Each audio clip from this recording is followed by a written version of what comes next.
Justin Reid is no longer a member of the Kansas City Chiefs. We all know he's with the New Orleans Saints on a new deal. Good for him. We all know the defense will have a void left in it. But there is one player that we have all expected to take this reign and go forward with it, and that is Jaden Hicks. Recently, Justin Reid was interviewed by Jason Anderson of Sports Radio 810 and asked if he can slide into Reid's role into this year. And he said, absolutely. This is the same thing I've told Hicks and the same thing I tell every DB, because when I first signed in Kansas City, everyone says, well, you're going to be the next Tyrann Mathieu. And I said, I can be the best Justin Reid I can be. And that's the same thing for Jaden. Jaden can't be me, but he can damn sure be the best Jaden Hicks he possibly can be. That is a direct quote from our guy, Justin Reid. Again, happy that he was in Kansas City, but we are very excited about what Jaden Hicks can be in this defense.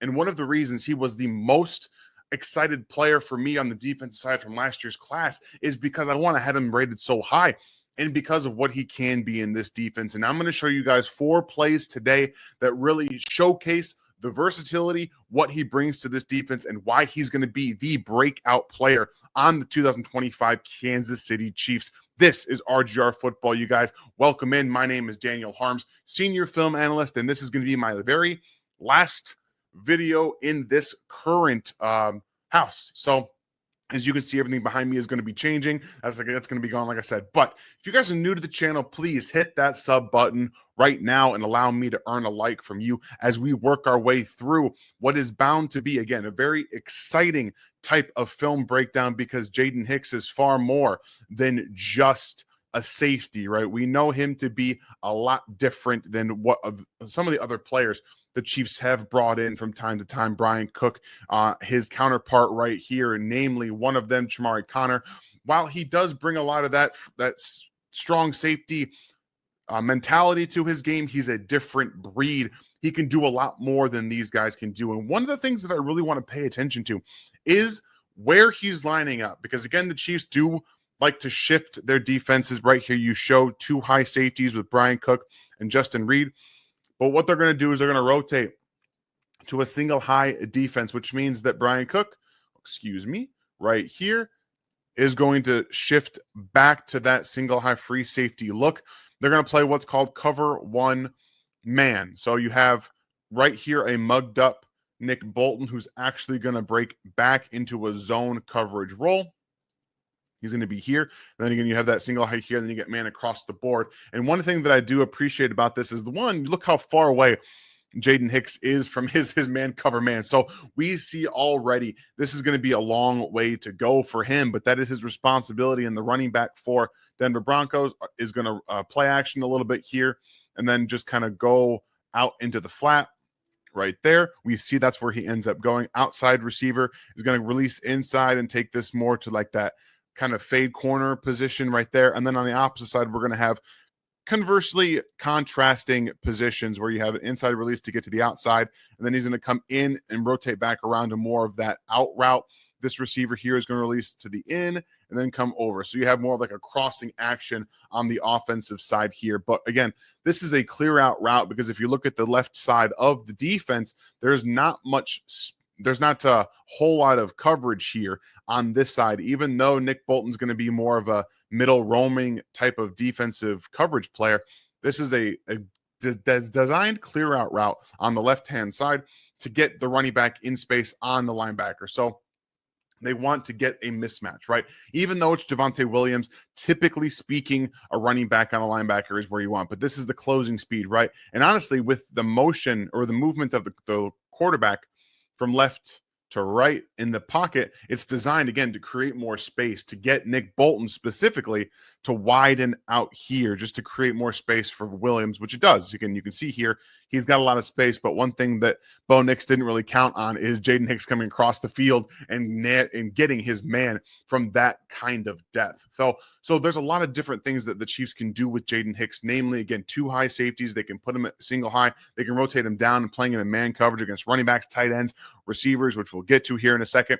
But that closing speed, that downhill ability right here from Hicks from left to right, and recognizing his man is going to the flat and having that instinct just to get down there, knowing that that space is going to be living up right there. I really appreciate what he's able to do. Now, from the versatility standpoint, like I said, now you've got Hicks on this side of the field right here. They're going to rotate to a cover 3 look where Hicks is the single high defensive player, and they're going to the Buccaneers are going to get what they want here, tight end over the middle of the field, with Drue Tranquill not getting the proper depth, in my opinion. He gets too much space to his right, and he widens a little bit too much. Really nice job from the Buccaneers again, just kind of attacking this part of the field where Drue Tranquill is supposed to be, at least in my opinion, over here. But this cover 3 look from the Chiefs is where the Buccaneers are going to be attacking. So you have pseudo bunch formation right here, which is these 3 quote unquote receivers. You got 3 tight ends, I believe, on this side. So they're going to have the motion man tight end come in and then fake back out. And he's just going to kind of sit over here, take up attention. And then you've got, again, the tight end from this side here is going to run a deep dig. So he's going to come out and dig across the middle of the field. We know Cade Otton is going this way. Then you got a clear out route right here. So for me, this looks a little bit like what we like to call cover 3 lock, where you've got zone coverage everywhere else, except they're going to lock Trent McDuffie on this player right here. So this is locked in man coverage, and you're going to kind of see where he opens his hips towards the sideline, giving the indication that's more of a man coverage. So typically for corners, if they're going to open up their hips, meaning this right hip opens this way to where they're facing the field, that's going to be an indication of zone coverage. And the opposite is typically true. If they're going to take this hip and rotate it out so that they open towards the sideline, then that is typically your man coverage type of coverage right there for these corners. But you see, again, there's Jaden Hicks who's going to rotate to that single high. Brian Cook rotates down, and he's going to be that underneath player. So you've got zone here, and I'm not entirely sure what Drue Tranquill is looking at. I'll be very honest with you. This opening for him makes no sense, considering the receivers that go to a 4-by-1 look on this side of the field. I don't know what he's looking at. I'm not sure why he's getting that much depth towards this side of the field. He should have been opening up to the middle, or at least backing up straight so he can see the receiver coming open over the middle of the field to get underneath that throw. Because if he does, obviously this probably won't get complete. It'd be a much more difficult throw. But what I want to focus on here is Jaden Hicks. You see where he's, again, rotating back, but watch his hips. They're oily, they're loose. He flips right there, flips around. He keeps himself squared but centered, right? He's not overextending his hips. He's not bringing his shoulders all the way back. He's nice and coiled, so he can make those movements interdirectional in terms of going back. See, look at his hips. He's underneath himself. He's always in control, and he nearly jars this football out right there with that hit delivered into the back of Cade Otton. So we know that he actually has the speed and the fluidity to play a little bit more single high and be a rotational type of 2-high, low hole robber type of player, but also in the back with a single high as well. So we've already seen 2 plays now where he's interchanging, going to the deep safety, coming downhill, and from that low hole defender spot where he's able to go down and play man coverage against a running back. And now we get him in a close contact kind of nickel position where he's right here. So he's playing man-on-man coverage against Elijah Moore, a slot receiver, but more of a reduced split kind of feel. And for those who don't know, when I talk about reduced split versus slot, this is typically what we're talking about. When you're closer to the line of scrimmage, this is what I would call a reduced split receiver, and this is your slot receiver guy who's in between everything else. So we have 3 receivers to one side, so it's a 3-by-1 formation, and you're going to see he does a really nice job of just tackling. Jaden Hicks is a fantastic tackler. He missed 1 tackle last year. He only played about 300 snaps as well, so on the defense side, which is roughly 30% of the snaps they played all season. But you're going to see what the Browns want to do is pretty simple. They're going to clear out. These 2 receivers are going to go down the field and clear out that right-hand side, and then they're just going to try to get Elijah Moore on a little out route against the safety. Well, little do they know, the closing speed and the ability that you see here. Again, what the Chiefs do from this time, you got Drue Tranquill out here playing 2-high man coverage. So what are two men under? If you guys have ever played Madden or college football, you know exactly what I'm talking about. You got 2 men deep and man coverage underneath. Nick Bolton is up at the line of scrimmage, but his responsibility is to the running back right there. So All that is showing you that they're playing two-man under, and the tackling, the closing speed, the ability to come downhill, understanding that the receiver wants to get inside after he goes outside, and then that knowing of that he wants to go to where the space is, but he's able to get around the ankles right there and tackle. But that slight little movement back inside gets him within enough range to be able to tackle Elijah Moore. He's not been a great receiver in the NFL to this point. I still think he's an underrated player, but he's got better short area quickness than a safety really should have. So the ability to come downhill and wrap up around the ankles for wide receivers, guys that are a little bit smaller than he is all there. And I love what he's able to do from that versatility range. So we've already seen 3 different roles that he's played in terms of slot or reduced splits, nickel. You also have him playing deep safety, 2 high safety. Here again, you're going to see him as more of a low hole player in zone coverage. So they are going to rotate to a cover 3 look. And right here is where Jaden Hicks is. And this appears to me to be a little bit more of zone match principles, where they're going to take different players based off of where the route goes. And this is a fantastic job of rotating with Courtland Sutton. So if it comes across his face, he's taking that receiver, and that's exactly what happens. So again, right here, you've got a deep dig from Courtland Sutton, again, crossing the face of Jaden Hicks. On the opposite side, you have a deep crosser here. So this is a high-low concept. From last week, we talked about how high-low is typically read from high to low. And because Courtland Sutton is your number 1 receiver, oftentimes you'll see the quarterback go straight to their number 1 receiver in that type of a read. But what I do appreciate is when you see the Chiefs rotate to that cover 3 look, where you've got Cook out here, Najee Johnson rotate out back here. The eyes from Najee Johnson do a really nice job of taking this deep cross player. So even if Bo Nix were to come off of the route from Sutton, he does not have a way to throw the football. So he is reading it low, high, or high, low first, right? His eyes are looking here first because he wants to see where this is going to go. So he's looking here first. This is just a clear out route from Mims. They're trying to clear out the middle of the field, right? So you got Mims running that clear out route to the deep safety. And this is where Bo is like, okay, so if this receiver is coming open over the middle of the field, I'm going to throw it. But you have the Chiefs in their zone defense again. You see how deep they are getting here.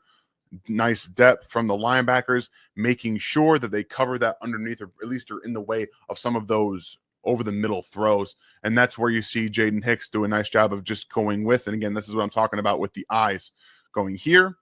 And then he stays with that play with Courtland Sutton in the middle of the field. So he's able to stay with receivers. He can play tight ends. We know he can play in the nickel. He can play deep safety. And we know he's going to tackle very, very well. He limited yards after the catch from anything underneath him when he's closing on the football to 1.6 yards down the field, a couple, again, small sample size, to 6 yards after the catch, which, again, not always his fault as a safety. He's not always the targeted area there. Sometimes you see, like we saw with the K. Dotton throw, where the linebacker didn't get the proper depth. But we see the ability to close to wide receivers, football right there. He's in the hip pocket of Courtland Sutton. That is a player that knows exactly where he needs to be, trusts the football instincts, and in second year in the defense, we know he is going to be that guy. And the reason I say that is because the mentality that he has right here, this is not a play breakdown. This is showing you the dog that is in Jaden Hicks. You all remember this play against the Steelers. He gets up and it's just thumbs down, my guy.